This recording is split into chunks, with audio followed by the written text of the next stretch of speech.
नित्यं सत्यं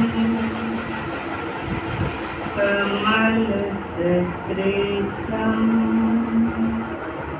त्रैगुणातीतं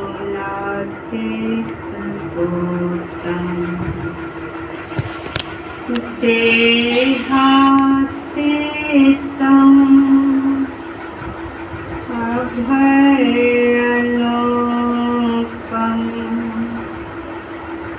भूयो भूयो नमाम्यहम्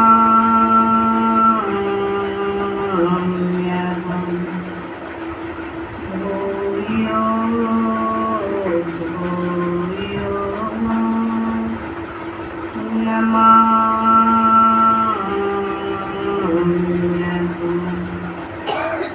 भूयो भूयो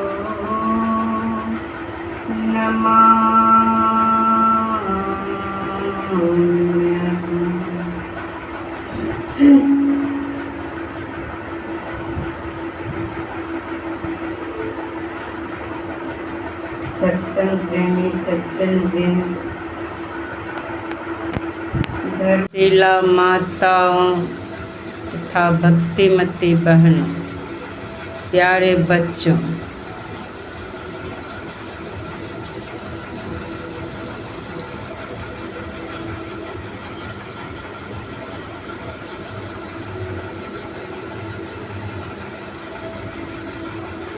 आप लोग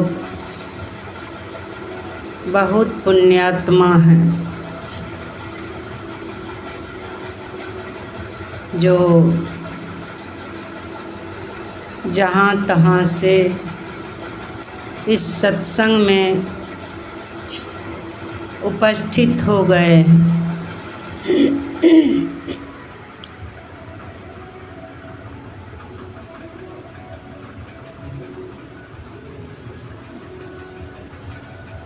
नहीं तो जिसके पास पुण्य नहीं है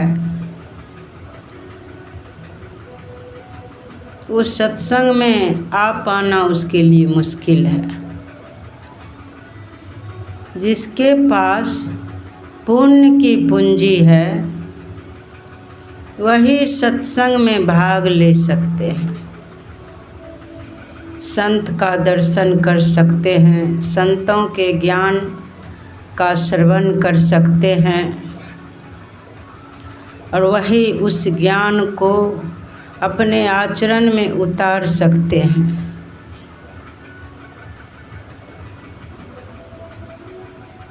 पुण्य की पूंजी सबको बनाना चाहिए। कहेंगे पुण्य की पूंजी कैसे बनाएंगे? जो सुंदर कर्म करते हैं, जिनका मन वचन कर्म सुंदर होता है, उसके द्वारा पुण्य जो है होते रहता है, उसी से पुण्य की पूंजी बनती है। सुंदर कर्म करने वालों से पुण्य की पूंजी बनती है।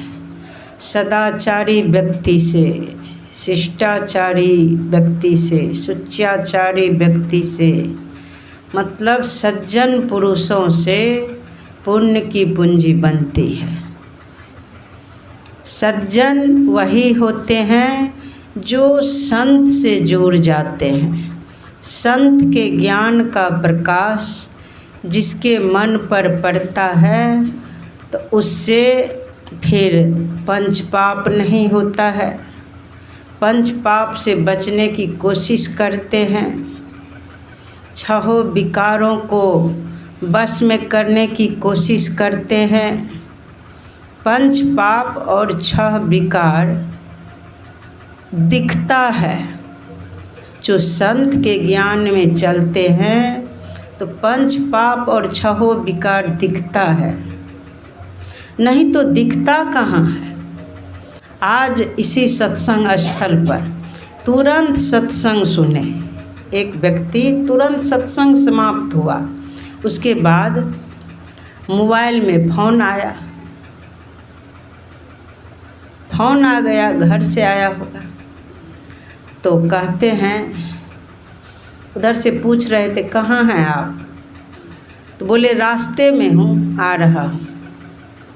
अब बताइए, तुरंत सत्संग में भाग लिया, पूरा आनंद से देखे सुन रहे थे, बहुत शांति मन से सुन रहे थे।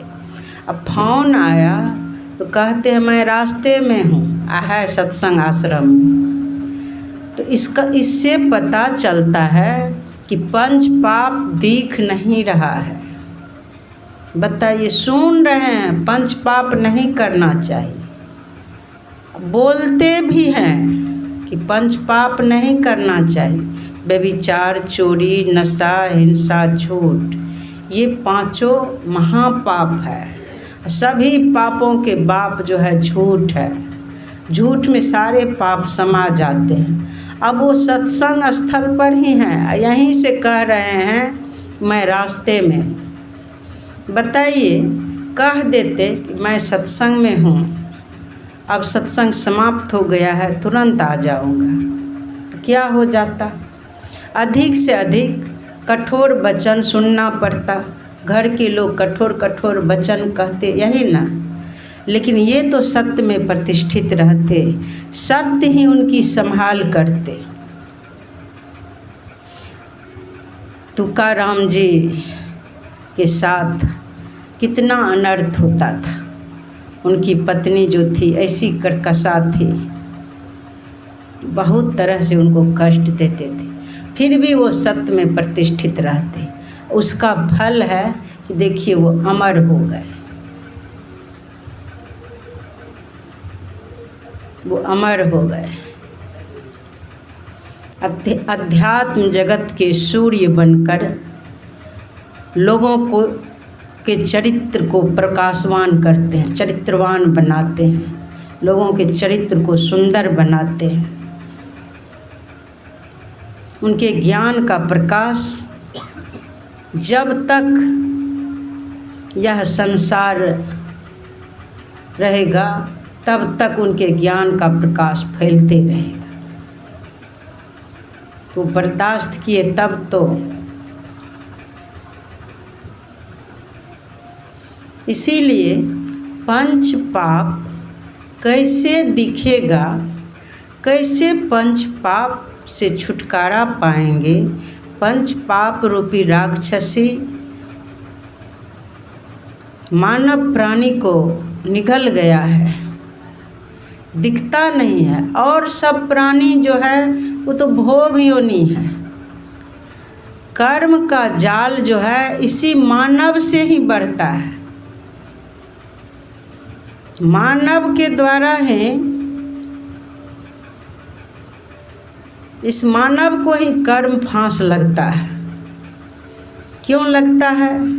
यह मानव जो है विवेकशील प्राणी है। परमात्मा इनको विवेकशील प्राणी बना करके भेजे हैं। और इनकी व्यवस्था में देखिए, इनके लिए सारी व्यवस्था है। इस समझ लीजिए पूरे संसार जो है इनकी सेवा के लिए है। संसार में और जितने जो भी देख रहे हैं इनकी व्यवस्था के लिए।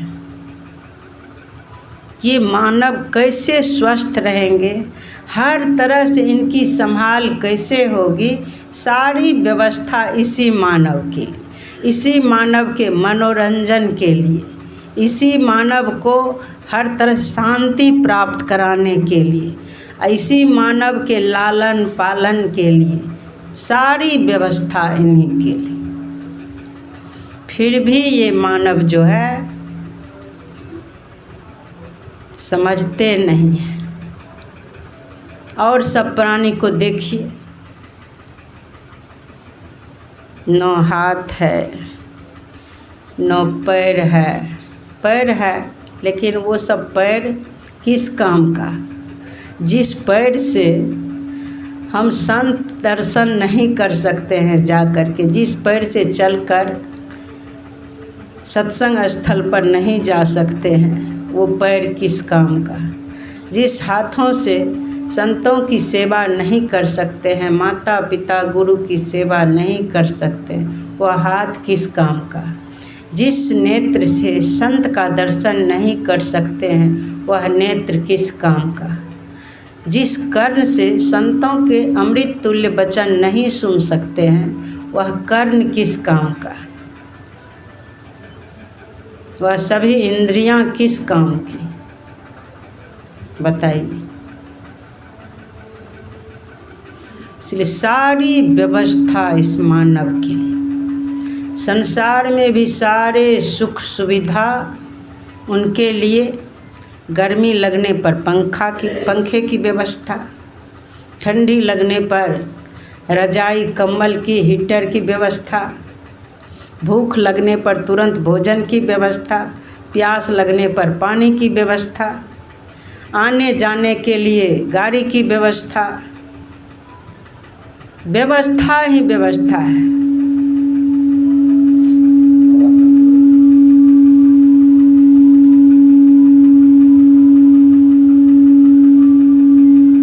लौकिक शिक्षा में प्रगति करना चाहते हैं उसकी सुंदर सुंदर व्यवस्था, पारलौकिक ज्ञान प्राप्त करना चाहते हैं उसकी व्यवस्था।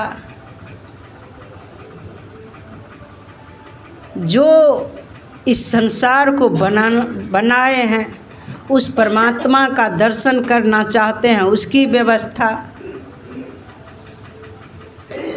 जीवन काल में अमरता को प्राप्त कर लें उसकी व्यवस्था।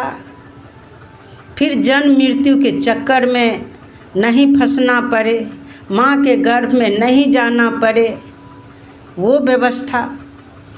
सारी व्यवस्था इस मानव के लिए जीवन काल में ही सद्गुरु से सद्युक्ति प्राप्त करके उनके ज्ञान में चलकर साधन विशेष के द्वारा लगन से जो जितना जल्द हो सके चाहेंगे ध्यान करके अंतर साधना करके स्थूल आवरण उतार दे, सूक्ष्म आवरण उतार दे, कारण महाकारण सभी आवरणों को उतार करके चैतन्य स्वरूप हो जाए। चेतन आत्मा से परमात्मा का प्रत्यक्ष दर्शन हो, वो व्यवस्था। फिर परमात्मा का प्रत्यक्ष दर्शन करते हुए, दर्शन करते करते चेतन शरीर को भी झाड़ दे, केवल शरीर को भी उतार दे, परमात्म स्वरूप ही हो जाए, परमात्मा ही हो जाए। वो व्यवस्था कि मानव से परमात्मा बन जाए। सद्गुरु पशु मानुष करे, मानुष थे सिद्ध होए, सिद्ध ते करे देवता, देव निरंजन होए। बोलिए, सारी व्यवस्था इस मानव के लिए। फिर भी यह मानव सद्गुरु के ज्ञान में नहीं चले तो समझिए उसका दुर्भाग्य है। संसार के ज्ञान में चलने पर संसारिक लेप चढ़ेगा। माता पिता से गुरु क्यों बड़े होते हैं, गुरु क्यों श्रेष्ठ होते हैं? माता पिता तो श्रेष्ठ हैं ही। इस संसार में माता पिता के द्वारा ही यह मानव आते हैं। फिर भी माता से श्रेष्ठ गुरु, माता पिता श्रेष्ठ गुरु को क्यों बताया गया है? माता पिता संसार को बढ़ाने का ज्ञान देते हैं, संसार में सारी सुख सुविधा देते हैं कि मेरे बच्चे आगे चल कर के किसी तरह से दुखी नहीं हो। लेकिन गुरु जो है उनसे श्रेष्ठ है। अगर उनके माता पिता ही अध्यात्म से जुड़े हैं तो समझिए वो भी घर में ही आध्यात्मिक गुरु है। तब तो वो माता पिता भी श्रेष्ठ है। माता पिता और गुरु सब वही है, तो वो तो सर्वश्रेष्ठ हैं। कि मेरे बच्चे जो हैं, धार्मिक माता पिता चाहते हैं, सद्गुरु चाहते हैं कि मेरे बच्चे कर्म के बंधन में नहीं बंधे, मेरे बच्चे संसार में रहे, जब तक संसार में रहे तेजस्वी यशस्वी हर तरह से अर्थ धर्म काम मोक्ष सारे साधन मेरे बच्चे के साथ रहे, मेरे बच्चे के पास किसी तरह की कमी नहीं रहे, मेरा बच्चा का जीवन सदा प्रकाशमय हो, अंधकार में रह कर के जीवन नहीं जिए, प्रकाशमय जीवन जिए, प्रकाशवान हो कर के जिए। इस संसार के बारे में सब जानते हैं कि यह संसार जो है अंधकार के रूप है, अज्ञान अंधकार का रूप है।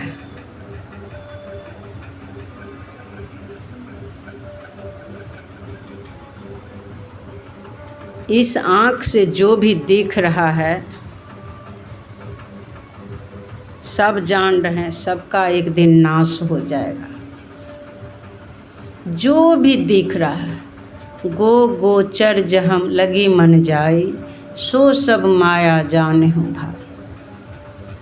सभी इंद्रियां जो है, सभी इंद्रियों का जो भी विषय है, इंद्रियों से जो भी भाषित हो रहा है, जहाँ भी जा रहे हैं, जो भी कर रहे हैं, सब माया ही माया है, सबका एक दिन नाश हो जाएगा। इस संसार में रह कर के अगर ज्ञान की दृष्टि खोल लेते हैं, अंतर की नेत्र खोल लेते हैं, तब तो जिधर देखेंगे सब में वही ब्रह्म है। ज्ञान की दृष्टि खोल लेने पर ब्रह्म दिखता है, वही ब्रह्म सबके अंदर भी है, सबके बाहर, सबसे परे भी है, सब में है, सबसे परे भी है। ब्रह्म का ही रूप है यह संसार। एक निराकार है तो एक साकार है, लेकिन साकार जगत जो है ब्रह्म तो दिखता नहीं है, लेकिन 31 तत्व का जो यह प्रकृति बना है उस सब का नाश हो जाएगा, वह उसका नाश हो जाता है, वही दिखता है। तो विशेष नेत्र को अगर खोल लेते हैं, सद्गुरु के ज्ञान में चल कर के विशेष नेत्र को खोल लेते हैं, ज्ञान की नेत्र को खोल लेते हैं, तो फिर आप अंधकार में रह कर के नहीं जिएंगे, आपका जीवन प्रकाशमय होगा। देखिए, रात्रि के समय में जब तक बिजली रहती है, रोशनी रहने पर, रोशनी रहती है तो रोशनी रहने पर सारा कार्य ठीक ढंग से करते हैं। जैसे ही बिजली चली जाती है तो कोई कार्य ठीक से हो पाता है? टटोल टटोल के करने पर भी ठीक से नहीं हो पाता है। उसी तरह से इस संसार में सुंदर ढंग से चलना चाहेंगे, माता पिता के साथ, सगे संबंधी के साथ जो भी कार्य करना चाहेंगे, तो समझिए अंधकार रूपी संसार में टटोल टटोल के करना पड़ेगा। अगर अंतर की दृष्टि नहीं खोले तो टटोल टटोल के करना पड़ता है। समझ में नहीं आता है कि कैसे चलूं जिससे सब खुश रहेंगे, कैसे चलें। परिवार की स्थिति, जिस परिवार में सबके सब सदस्य आ जाते हैं, तब तो उस परिवार में चलना मुश्किल हो जाता है। और उस परिवार को कैसे चलाएंगे? संसार के सारी व्यवस्था पर व्यवस्था करते जाते हैं तो भी ठीक ढंग से चल नहीं रहे हैं। झगड़ा झंझट होते रहता है, कितना भी व्यवस्था करते रहिए होते रहता है। क्यों हो रहा है? अगर ज्ञान की दृष्टि खुल जाएगी तब फिर सब कुछ समझने लग जाएंगे। सब कुछ समझने, सब कुछ स्पष्ट दिखेगा कि कैसे चलेंगे जो हम इस संसार से बचे रहेंगे। कि हर तरह से हम ठीक से चलें तो भी अंधकार जो है या संसार जो है, समझ लीजिए कालिख का रूप है, कालिख का या कालिख का रूप है। किसी तरह से बचना चाहेंगे तो कालिख लग ही जाता है। संसार रूपी कालिख जो है किसी तरह से लग ही जाता है। कितना भी प्रयास करेंगे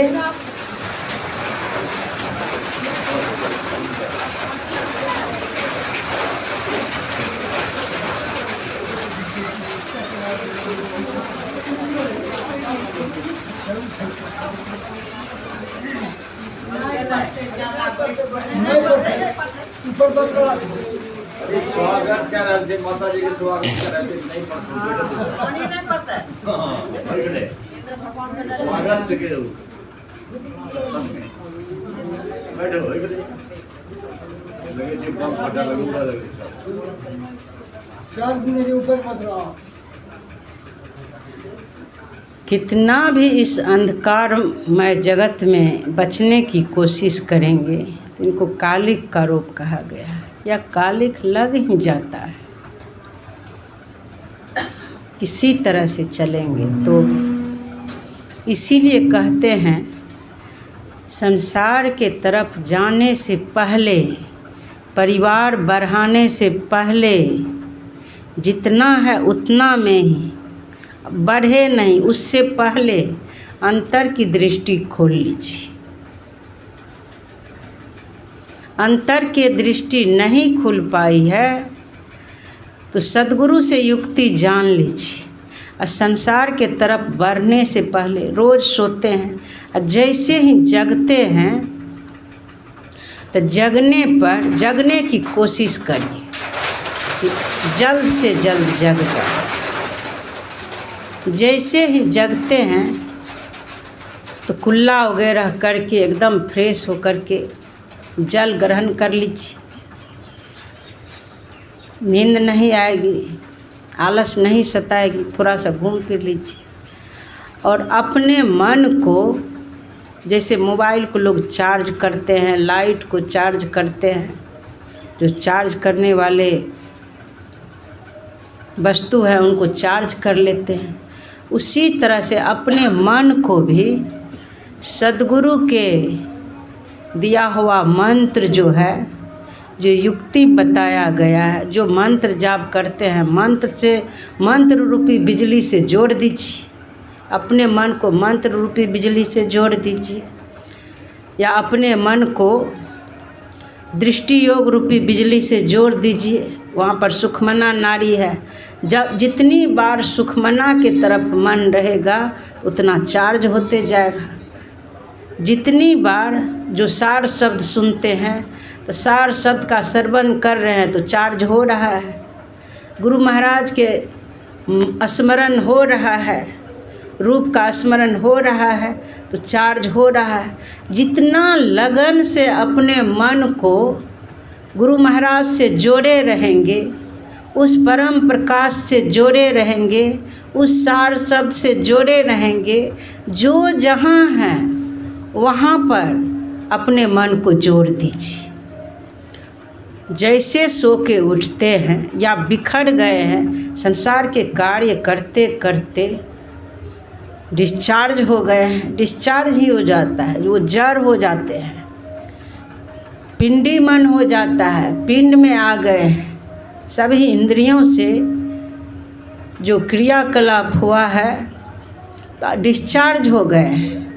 तो पहले चार्ज कर लीजिए सद्गुरु के नाम से, सद्गुरु के रूप से जुड़ करके ज्योतिर्मय बिंदु से मन को जोड़ दीजिए, सुखमना नारी से जोड़ दीजिए, सार शब्द से जोड़ दीजिए। जहाँ है वहाँ अपने मन को जोड़ दीजिए एकदम सावधान हो करके।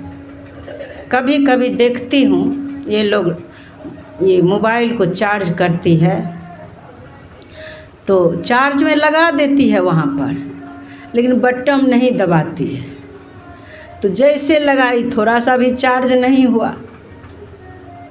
कभी कभी देखती हूँ कि बटन दबा देती है और ठीक से वो चार्जर का जो तार है बढ़िया से बिजली में नहीं सटता है, ढीला ही रह जाता है, तो चार्ज नहीं होता है। तो बैठ जाएंगे, ध्यान में बैठ जाएंगे, लेकिन उस बिजली से अपने मन को नहीं जोड़ेंगे। जब तक बिजली में मन रूपी चार्जर नहीं सटेगा तो चार्ज होगा। तो मन रूपी चार्जर को बिजली से सटाना पड़ेगा। और चार्जर में मोबाइल सटा हुआ है, जैसे मोबाइल चार्ज होता है तो मन को भी जोड़िए उस बिजली से, परमात्मा रूपी बिजली से मन को जोड़ दीजिए। एकदम सावधान होकर के जोड़िए, ज्ञान में रह करके जोड़िए। जब जोड़ देंगे, सावधान होकर के जुड़े रहेंगे कि हाँ मंत्र जाप हो रहा है, नहीं मंत्र जाप हो रहा है, मन भाग रहा है, तुरंत सावधान हो जाए। बोल बोल करके ही जाप कीजिए कुछ देर, अपने अंदर पश्चाताप कीजिए कि हे गुरु महाराज इतना दिन दीक्षा लेना हो गया है, अभी तक आप मानस पटल पर प्रकट नहीं हुए हैं, अभी तक अंतर जगत में हम प्रवेश नहीं कर पाए हैं। गुरु महाराज मैं आपके आज्ञा में नहीं चल रहा हूँ, इसीलिए ऐसा हो रहा है। आगे मृत्यु खड़ी है, अगर वैसे यह इस शरीर का नाश हो गया तब तो अनर्थ हो जाएगा। उसके लिए रोइए, तड़पिए, भोजन छूट जाए तो छूट जाए, भजन नहीं छूटे, इस तरह से प्रतिज्ञा करके बैठिए। जब पश्चाताप करेंगे, उनके लिए तड़पेंगे, उनके लिए रोएंगे तो तुरंत भजन बनेगा। बनना है के लिए लगन होना चाहिए, उनसे मिलने का लगन होना चाहिए। जैसे कोई माँ से बहुत दिन से बिछुड़ जाते हैं तो सोचते हैं माँ से जल्दी मिलें, पति बिछुड़ जाते हैं पत्नी से मिलने के लिए तड़पते हैं, पति पत्नी से मिलने के लिए तड़पते हैं, पत्नी पति से मिलने के लिए तड़पते हैं, एक दूसरे से किस तरह से मिलने के लिए तड़पते हैं। जो हमारे सबसे परम प्रियतम है, जो हमारे सबसे अपना है, जिनसे मिल लेने पर हम सदा के लिए शांति प्राप्त कर लेंगे, जिनसे मिल लेने पर सदा के लिए हमारे जीवन से दुख खत्म हो जाएगा, सदा के लिए तृप्त हो जाएंगे। सोचिए ऐसे परम प्रियतम से मिलने की के लिए तड़प नहीं होता है, उनके लिए तड़पते नहीं हैं, उनके लिए रोते नहीं, उनके लिए पश्चाताप नहीं करते, तो कैसे दर्शन होगा। जिस तरह से आप में ढिलाई है, उसी तरह से वो भी तब आपके लिए ढीले बन करके रहते हैं, वो भी ख्याल नहीं करते। वैसे तो वो तड़प रहे हैं आपके लिए, वो जल्दी से जल्दी मेरे पास आ जाए, 84 के चक्कर नहीं काटना पड़े, हमारे बच्चे जल्दी से जल्दी आ जाए, वो तड़प रहे हैं। लेकिन इधर जो है इस विषय मुख होकर के उस प्रभु की याद नहीं करते, उनके लिए तड़पते नहीं। इसीलिए सबसे पहले अपने मन को चार्ज कर लीजिए, चार्ज कर लीजिए। तो चार्ज जब हो जाएगा तो इतना समझ लीजिए कि आप जो है सात्विक गुण में ज़रूर आ जाएंगे। ज्ञान की नेत्र नहीं भी खुली है, खुलते खुलते खुल जाएगी। अगर दृष्टि योग हो गया, जो संसार से सिमट जाते हैं, गुरु महाराज के मानस जाप मानस ध्यान के द्वारा संसार के नाम रूप से सिमट जाते हैं, तो उनसे दृष्टि योग होने लग जाता है। उनको 10वां द्वार दिखता है, आंख बंद करने पर सामने दिखता है। तो दृष्टि योग जिनसे होने लग जाता है तो समझिए बहुत भाग्यवान है। संसार के नाम रूप से सिमट गए, अब सिर्फ अंतर यात्रा करना है। तो दृष्टि योग होने लग गया है तो समझ लीजिए आप सिमटों में आ गए हैं, सात्विक गुण में आ गए हैं। लेकिन जब संसार के तरफ चले जाते हैं तो लोग सोचते हैं, ध्यान करते हैं, फिर क्रोध क्यों आ जाता है, पंच पाप क्यों होते रहता है, काम क्रोध लोभ मोह मद मात्सर्य रूपी राक्षस समय पर क्यों निगल जाता है, निगल ही जाता है। जित भजन किया हुआ भजन जो है वो जल जाता है। पाप प्रकट होने पर किया हुआ भजन जो है ख़त्म हो जाता है। ऐसा क्यों होता है? तो इस बात को याद रखना पड़ेगा कि आप जो हैं बिखर गए हैं, ध्यान करते हैं, ध्यान की पूंजी है आपके अंदर, वो पूंजी है, लेकिन संसार के तरफ जाने के कारण अधिक देर तक संसार के ही बातचीत क्रियाकलाप जो होते रहा, जिसके कारण बिखर गए, पिंड में आ गए। अब पिंड में आ जाने के कारण, बिखर जाने के कारण पंच पाप हो जाता है, 6 विकार से ग्रसित हो जाते हैं। तो इसीलिए गुरु महाराज नियम बनाए हैं त्रैकाल संध्या के। यही कारण है। लोग सोचते हैं कर लेंगे, थोड़ा सा कर लेंगे, कभी कर लेंगे, काम तो चल ही रहा है, कर लें। अगर चाहते हैं संसार रूपी कालिक का लेप नहीं चढ़े, हम भवसागर में नहीं बहे, हम दुर्गति में नहीं जाएं, तो रोज़ अपने मन को चार्ज करना पड़ेगा, रोज़ मन को चार्ज करना पड़ेगा। रोज़ चार्ज करके मलिन मन को निर्मल बनाना पड़ेगा। रोज़ सात्विक गुण में आना पड़ेगा, कम से कम 3 बार सात्विक गुण में रह करके जो भी कार्य होगा, देखिए शुभ कार्य होगा। मन भी सुंदर है, सुंदर ही सोचेंगे।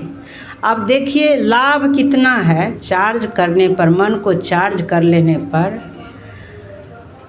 सुंदर मन रहेगा, और सुंदर मन से सुंदर सोच होगा।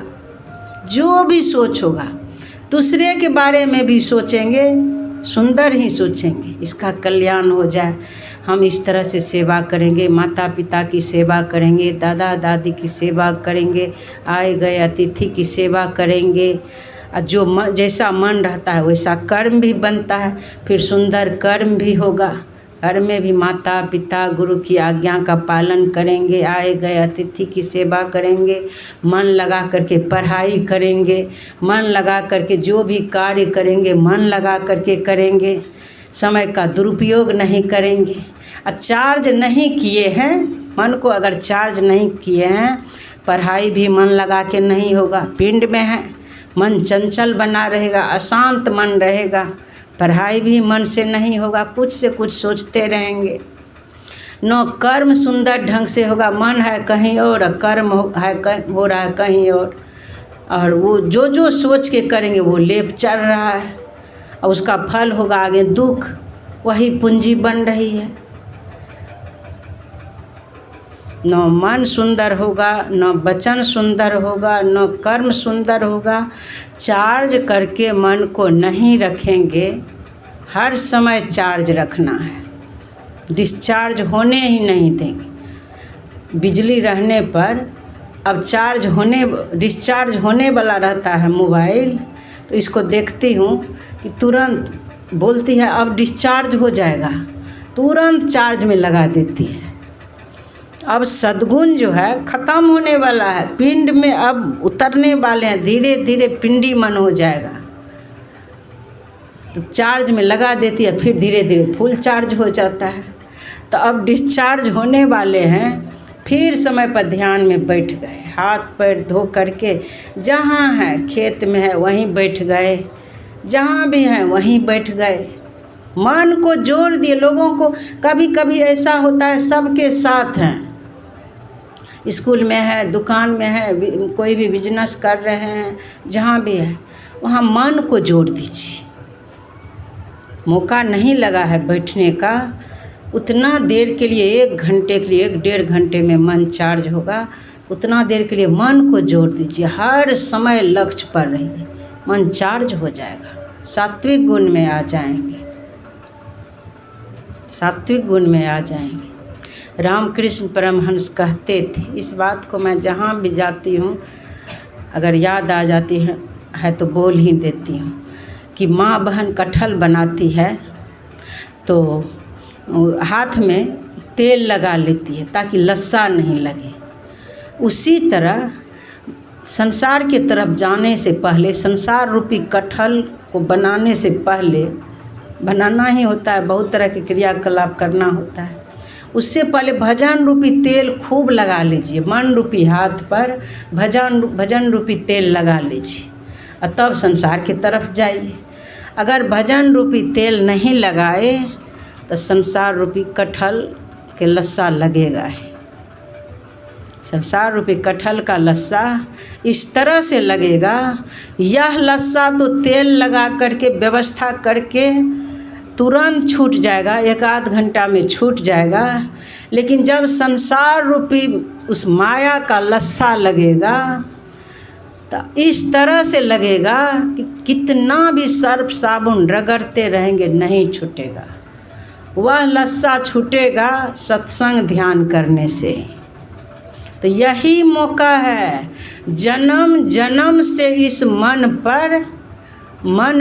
पर संसार रूपी कटहल का लस्सा लग गया है। अगर छुड़ाना चाहते हैं तो जितना जल्दी हो सके अपने अंदर में चल करके उस लस्सा को छुड़ा सकते हैं, उस लस्सा को छुड़ा सकते हैं। भजन रूपी तेल को प्रकट करके उस लस्सा को छुड़ा सकते हैं। जन्म जन्म से सिर पर कर्म का बोझ इस तरह से पड़ गया है कि हर समय मन आकुल व्याकुल रहता है। अब क्या होगा, अब क्या होगा, क्या करें क्या न करें, समझ में नहीं आता। इतना बोझ भारी हो गया है, उस बोझ को उतारना चाहते हैं, उस बोझ को हटा देना चाहते हैं, उस बोझ को हल्का करना चाहते हैं।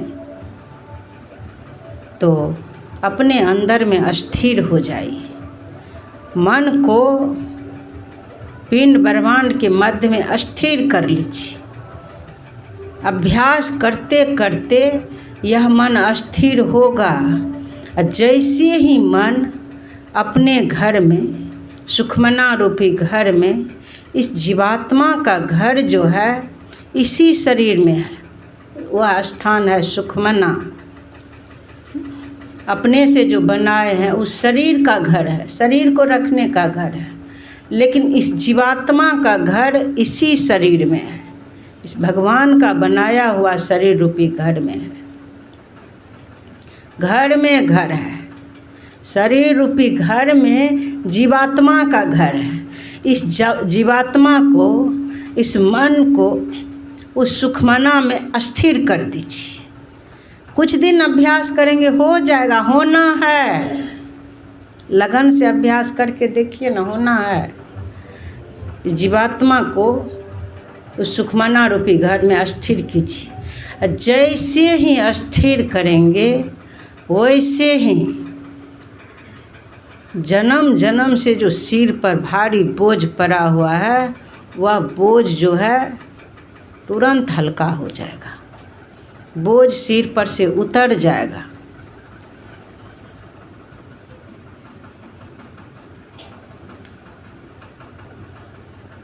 मुहूर्तमपि यो गच्छेन नासाग्रे मनसा सह सर्वं तरति पापानां तस्य जन्म शतार्जित।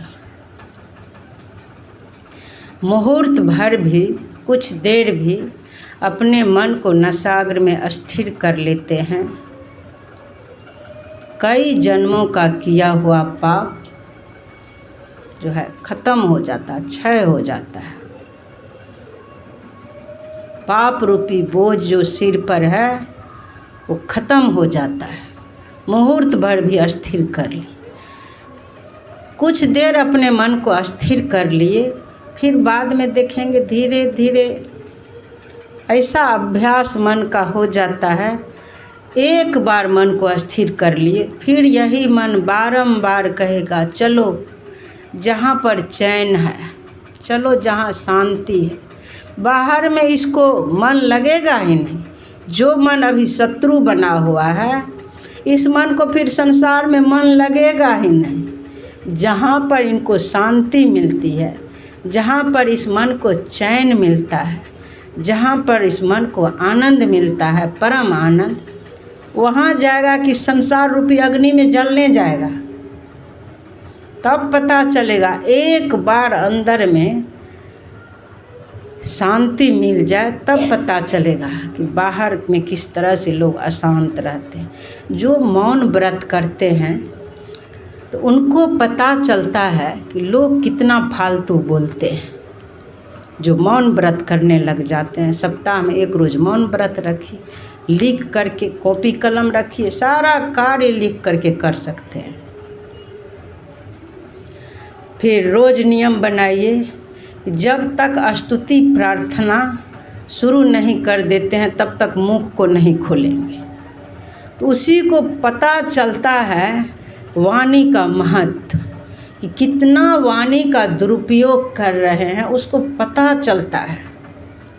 एक एक वाणी का कितना महत्व है, जो मौन रखने लगते हैं उसको पता चलता है। इसीलिए हर समय अपने आप को वो सभी इंद्रियों के द्वारा जो हमारी शक्ति नष्ट होती रहती है, बहती रहती है, सभी इंद्रियों से हमारी शक्ति नष्ट होती रहती है। सभी इंद्रियों को मौन कर दीजिए। समय पर जब ध्यान में बैठिए, सभी इंद्रियों को मौन कर दीजिए। मन को मौन कर देंगे, सभी इंद्रियों का स्रोत जो है वहाँ से जुड़ा हुआ है। सभी इंद्रियों को मौन कर दिए, अंग प्रत्यंग को स्थिर कर दिए। सोचिए कितना आपकी ऊर्जा जो है उसका कितना बचत होगा, उस शक्ति का कितना बचत होगा। और उस शक्ति को जब बचा लेंगे तो वही शक्ति पिंड से ब्रह्मांड के तरफ जाने में आपका सहायक होगा।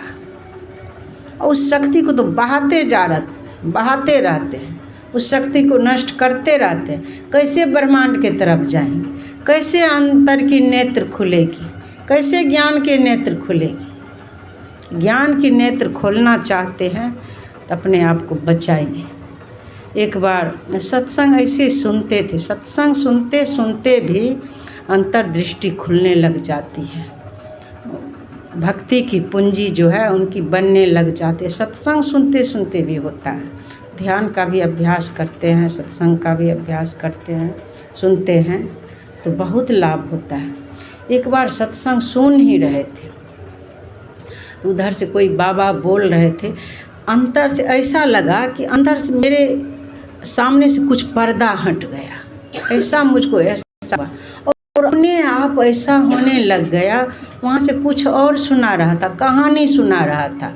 तो मेरे अंदर ऐसा लगा कि अरे काली दह जो है या शरीर ही काली दह, वो सुना रहे थे। काली दह में वो श्री कृष्ण कूद गए गेंद खेलने के बहाने, तो अंदर से होने लगा कि शरीर ही काली दह है, इस शरीर ही काली दह है। अब सोचिए इस काली दह में अब वो जो नाग था, वो नाग जो भी उस काली दह का पानी पी लेता था वो मर जाता था। तो किसी भी इंद्रियों से, इस शरीर रूपी काली दह में रह करके किसी भी इंद्रियों से जो भी ग्रहण कर रहे हैं स्वादिष्ट विषय मुख है, तो समझ लीजिए जहर ही ग्रहण हो रहा है। स्वाद लेकर के चंचल मन से जो हाँ नहीं जाना चाहिए, जो नहीं करना चाहिए, जो नहीं बोलना चाहिए, समझ लीजिए विष ही ग्रहण हो रहा है। तो फिर वो सुना रहे थे कि वो श्री कृष्ण को नाग पकड़ लिया, लपेट लिया। धीरे धीरे श्री कृष्ण उससे छुड़ा करके उसके फन पर चढ़ गए। अब जो फन आगे बढ़ाते थे उसी पर पैर दे देते थे, जो फन आगे बढ़ाते थे उसी पर पैर देते थे, उसी पर नृत्य करने लग गए। तो ऐसा लगा कि फन को बढ़ाना मतलब जो भी इंद्रियां विषय के तरफ जाती है उसी पर उसको जो है तुरंत ज्ञान से रोक लगाइए, बुद्धि से रोक लगाइए। जो भी इंद्रियां आगे बढ़ने लग जाए तुरंत रोकिए। तो धीरे धीरे सभी इंद्रियों को सम दम, मनोनिग्रह और इंद्रिय निग्रह, मनोनिग्रह इंद्रिय निग्रह के द्वारा आप ये जो नाग है, विषैला नाग, सभी इंद्रियां रूपी नाग जो है ये तुरंत जो है बस में हो जाएगी, आपके बस में हो जाएगी। एक दिन हार मान लेगी, तब जो कहेंगे मन भी आपका गुलाम हो जाएगा। मन जो है मनमाना नहीं करेगा, आपका गुलाम हो जाएगा। तब कहेंगे कि मन, तुम आँख को कहेंगे कि देखो, संसार को देखो, तो वो मन का सहारा लेकर के, क्योंकि मन तो अब गुलाम बन गया है, मन का सहारा लेकर के आँखों से देखेगी, कर्न से सुनेंगे, जो जरूरी है वही सुनेंगे, वही देखेंगे, वही बोलेंगे, वही क्रियाकलाप होगा। उसको बस में कर लेना है, नहीं तो फिर थोड़ी सी परेशानी होती है शुरू में। बस जैसे ही इनसे प्रेम हो गया तब समझ लीजिए सारा कार्य गुरु महाराज कराने लग जाते हैं। बस इनसे प्रेम कर लेना है, शुरू में प्रेम हो जाए इनसे। सुन रहे थे पाठ में भगवान श्री राम कहते हैं, क्योंकि यह सत्संग जो है अपने पूर्वजों के नाम पर करा रहे। मानव शरीर बहुत भाग से मिला है। यह शरीर जैसे पूर्वज शरीर छोड़ करके चले गए, जो चले गए हैं उसी तरह से यहाँ जो भी है सबको, सबके शरीर का एक दिन अंत हो जाएगा, सबके शरीर का अंत हो जाएगा। इसीलिए उनके नाम पर सत्संग हो रहा है, उनके कल्याण के लिए सत्संग हो रहा है, उस आत्मा के शांति के लिए यह सत्संग हो रहा है। और साथ ही साथ जो भी सुन रहे हैं उनको लाभ हो रहा है। इससे बहुत लाभ होता है, अपना भी लाभ हो रहा है, उस आत्मा सबको भी लाभ मिल रही है। सत्संग में आकर के बैठ भी जाते हैं तो संसार का, बहुत लोग का तो मन संसार के तरफ भी भाग जाता है, लेकिन फिर भी जिनके पास पूंजी बन जाती है वह मन भागता नहीं है। इसीलिए सबको चाहिए कि भजन करें। और भगवान राम पाठ में आज आया है, भगवान राम कह रहे हैं कि जो न तरई भवसागर, उससे पहले सुन चुके हैं आप लोग। कह रहे हैं भगवान राम कि यह नर्तन जो है, नर्तन पाई विषय मन देही, अब पलटी सुधाते 60 विष लेही। अमृत को छोड़ करके विष ग्रहण करना होता है, अमृत को छोड़ करके विष ग्रहण कर रहे हैं। यह शरीर जो है नर्तन भव बारिधि कहाँ बेरो, सन्मुख मरुत अनुग्रह मेरो। यह शरीर संसार सागर को पार करने के लिए नाव है, मेरी कृपा अनुकूल वायु है, मेरी कृपा अनुकूल वायु है। आपके घर में किसी तरह के आफत आ रहा है, शरीर में आफत आ गया, कोनो न कोनो रोग लग गया, घर परिवार में बड़ा बड़ा आफत आ जाता है, बहुत तरह के झटका लगते रहता है, वो क्या है? परमात्मा की अनुकूल वायु है। वो झटका देते हैं कि संभल जाओ, संसार का यही रूप है, यह संसार विनष्ट जाने वाला है। शरीर में रोग लग गया, आँख से कम दिखने लग गया, दांत टूट गया, बाल पक गया, ये सारी व्यवस्था, ये सब जो होते रहता है आपके लिए, जल्दी चेतो, जल्दी अपना काम बनाओ।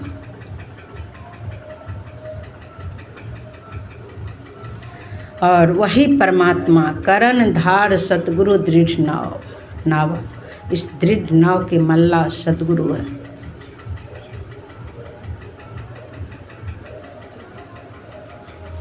इस दृढ़ नाव के, उसके ज्ञान में चलना, दृढ़ नाव के मल्ला सद्गुरु है। इसी शरीर से हम संसार सागर को पार कर सकते हैं, और दूसरा शरीर से हम पार नहीं कर सकते। तो संसार सा जो न तरई भव सागर, कह रहे हैं नर समाज अस्पाय। ऐसी व्यवस्था को पा करके अगर संसार सागर को पार नहीं करते हैं तो उसके लिए कह रहे हैं सो कृत निंदक मंदमति आत्महन गति जाय। वह कृतघ्न नीच बुद्धि आत्महत्या के फल को प्राप्त करता है, उसको आत्महत्या का पाप लगता है। बताइए, किसी तरह से मानव शरीर मिल गया है, आत्महत्या का फल प्राप्त अगर हो जाएगा तो प्रेत योनि में चले जाएंगे। अब एक एक प्रेत की आयु कहते हैं करोड़ों करोड़ों वर्ष की। बताइए कहाँ चले जाएंगे? किसी तरह से मानव शरीर मिल गया है, समझ लीजिए ईश्वर की कृपा है। एक पैर नहीं है तो भी समझिए ईश्वर की कृपा है, मानव शरीर तो मिल गया। एक हाथ नहीं है, मानव शरीर तो मिला हुआ है, तो भी वो कीमती शरीर है, उस शरीर के द्वारा संसार सागर को पार करेंगे। आँख नहीं है, कान नहीं है, किसी तरह से पूर्वकृत ऐसा कर्म हुआ है जिसके कारण अपंग हो गए हैं, फिर भी मानव शरीर दिए हैं, मानव शरीर भजन करने के लिए दिए हैं। किसी तरह से कोई अंग प्रत्यंग नहीं है, समझ लीजिए ईश्वर की असीम कृपा है, भजन करने की व्यवस्था आपको दे दिए हैं कि आप आगे संसार में नहीं बहेंगे। मानव शरीर मिला है आराम से, कोई अंग प्रत्यंग नहीं भी है तो भजन तो मिल रहा है। सबसे श्रेष्ठ कार्य हम कर सकते हैं, बैठे बैठे मंत्र जाप तो कर सकते हैं। हर समय मंत्र जाप करना है, हर समय इतना मंत्र जाप कीजिए, इतना मंत्र जाप कीजिए कि ब्रह्म अग्नि प्रकट हो जाए। इतना मंत्र जाप कीजिए ब्रह्म अग्नि प्रकट हो जाए। और जैसे ही ब्रह्म अग्नि प्रकट होगी तो जन्म जन्म का किया हुआ पाप जो है उसी में भस्म होने लग जाता है। जिस प्रकार संत कहते हैं, जिस प्रकार अग्नि लकड़ी को जलाती है, ध्यान योग करने से कितना लाभ होता है सुनिए। जिस प्रकार अग्नि लकड़ी को जलाती है, उसी प्रकार से जन्म जन्म का किया हुआ पाप जो है ध्यान योग से जलने लग जाता है। जैसे ही ध्यान योग करने लग जाएंगे, अपने मन को उस परमात्मा से जोड़ने लग जाएंगे, मन को उस परमात्मा से जोड़े योग हुआ, वही है ध्यान योग। सत्संग से मन को जोड़ दिए, सत्संग योग, सत्संग से योग हो गया, ज्ञान में आ गए। गुरु नाम से मन को जोड़ दिए तो योग हो गया, मंत्र योग हुआ। गुरु रूप से मन को जोड़ दिए तो वो योग हुआ, परमात्मा से योग हुआ। दृष्टि योग करने लग गए तो परमात्मा से योग हो गया, उस ब्रह्म से आप जुड़ गए हैं, वहाँ पर ब्रह्म स्वरूपनी नारी है, मन को वहाँ जोड़ दिए तो योग हुआ, उस ब्रह्म से योग हुआ, तो वो जो है जन्म जन्म का किया हुआ पाप जो है जलने लग जाता है। इसीलिए भजन कीजिए, मानव शरीर बहुत भाग्य से मिला है, भजन कीजिए। नहीं तो जो न तरई भवसागर नर समाज अस्पा अशोकृत निंदक मंदमती आत्महन गति जाए। और देखिए आगे कह रहे हैं भगवान, जो परलोक यहाँ सुख चाहो। मान लीजिए कहेंगे मर गए चले न जाएंगे, तब तो कुछ नहीं होगा। तो आगे कह रहे हैं जो परलोक यहाँ सुख चाहो, यहाँ भी सुखी रहना चाहते हो और परलोक में भी सुखी रहना चाहते हो, तो पहले वर्तमान को सुंदर बनाएंगे तब तो भविष्य सुंदर होगा। उसके लिए वर्तमान को सुंदर बनाना पड़ेगा, वर्तमान को सुंदर बनाना पड़ेगा। इसीलिए वर्तमान को सुंदर बनाइए, लोक परलोक दोनों बनाना है। इसके लिए बस इतना ही कि मन को चार्ज करते रहना है हर समय।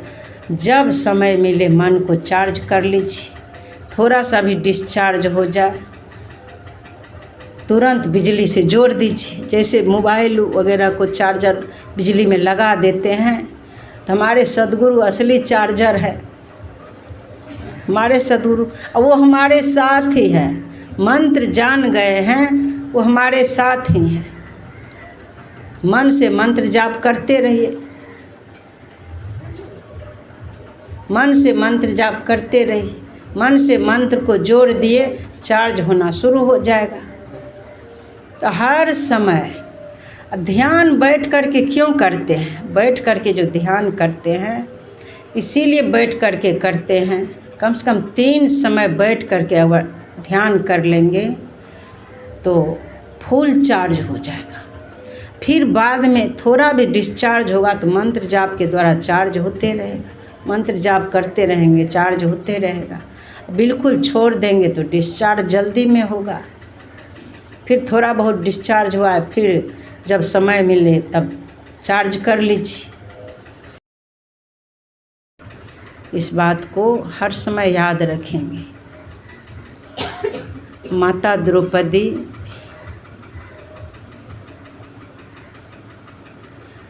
उनके सारे पति थे। जब जुआ का खेल हुआ, कौरव और पांडव दोनों तरफ से जुआ के खेल में मामा शकुनी के कारण ये फिर सब कुछ हार गए, माता द्रौपदी को भी हार गए। तो जब 5 पति साथ नहीं दिए, सब के सब थे उस सभा में, कोई उनकी रक्षा नहीं कर पाए, तब तुरंत भगवान से मन को जोड़ देते हैं कि हे श्री कृष्ण, हे नाथ, अब आप ही रक्षा कीजिए। जैसे ही मन को भगवान से जोड़ दिए, अपना बल भी लगाना छोड़ दिए उस दिन। अपना बल भी नहीं, पहले तो अपना शक्ति लगाई हुई थी, साड़ी को कस के पकड़ी हुई थी, लेकिन जैसे सब कुछ छोड़ करके भगवान से मन को जोड़ दी, वैसे साड़ी बढ़ना शुरू हो गया। हमारे द्वारा किसी तरह के पाप नहीं, याद करना चाहिए, कोई पाप नहीं।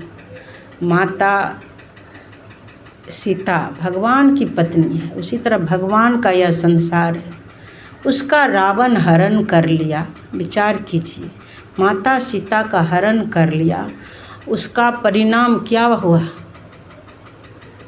ये व्यभिचार है। माता सीता का हरण जब रावण करके लंका नगरी लेके चला गया, उसके कारण लंका नगरी का नाश हो गया।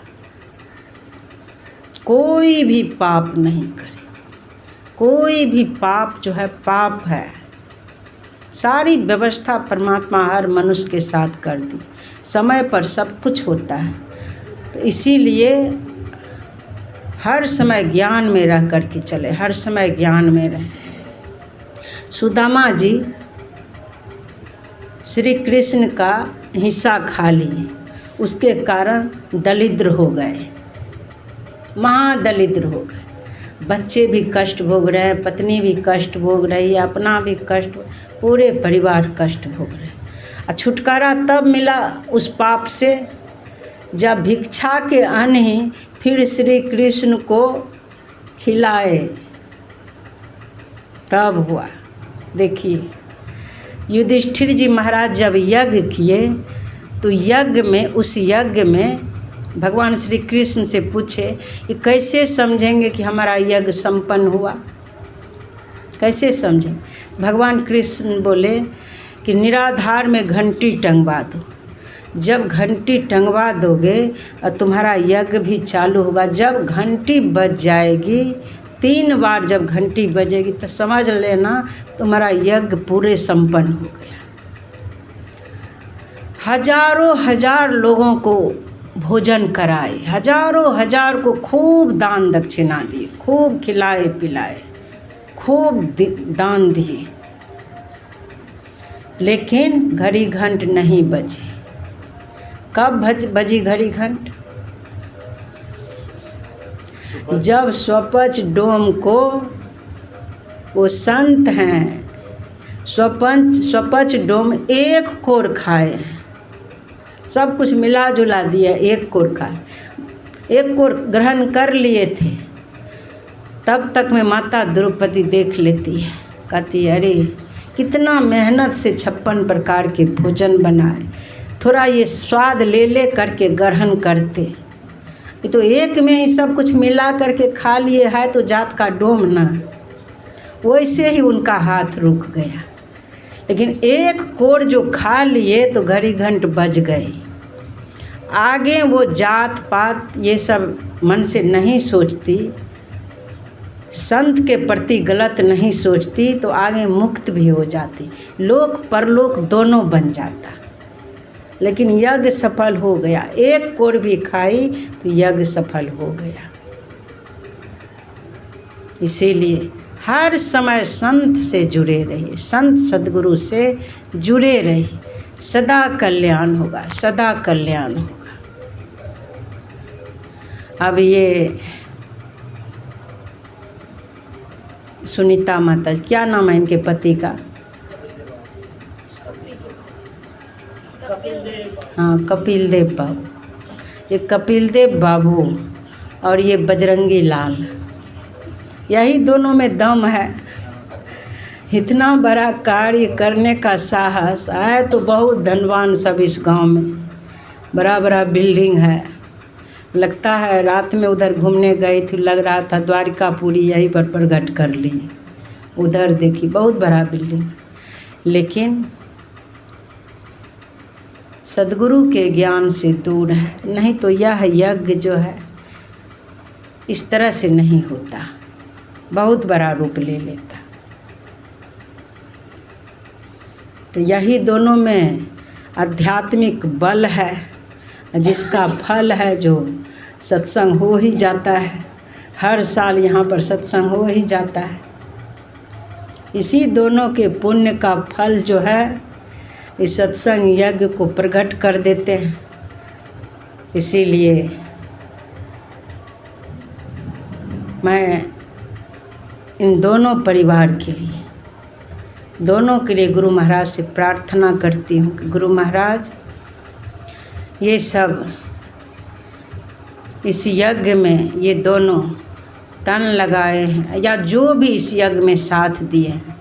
कोई देखती हूँ जहाँ भी जाती हूँ अकेले आगे बढ़ते हैं, धीरे धीरे बाद में सब मिल करके साथ देने लगते हैं। सब मिल करके वही यज्ञ इतना बड़ा रूप ले लिया है, जगह जगह सब मिल करके साथ देने लगे। तो जो भी इस यज्ञ में तन लगाए हैं, तन से भी स्वस्थ हो, मन लगाए हैं, मन भी निर्मल हो, धन लगाए हैं, धन भी बढ़े, तन मन धन हर तरह से संपन्न रहे, हर तरह से इनके परिवार वालों का कल्याण हो, सबका कल्याण हो।